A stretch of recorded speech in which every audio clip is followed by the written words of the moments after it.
అన్నది ముందుగా ఎవరూ ఊహించకపోయినప్పటికీ రాష్ట్రంలో ఇక్కడ ఏర్పాటు చేసే పోర్టు అత్యంత కీలకంగా మారే అవకాశాలు కూడా ఉన్నాయి.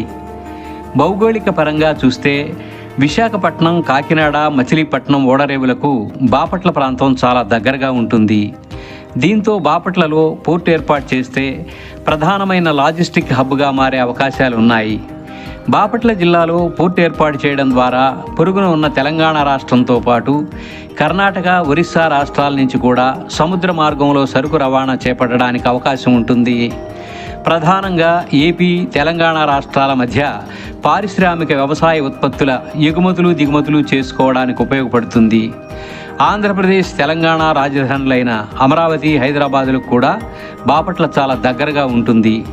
బాపట్లలో కనుక పోర్టు ఏర్పాటు చేస్తే విశాఖపట్నం, కాకినాడ, మచిలీపట్నం పోర్టుల మీద పడే రద్దీని గణనీయంగా తగ్గించడానికి అవకాశం ఉంటుంది.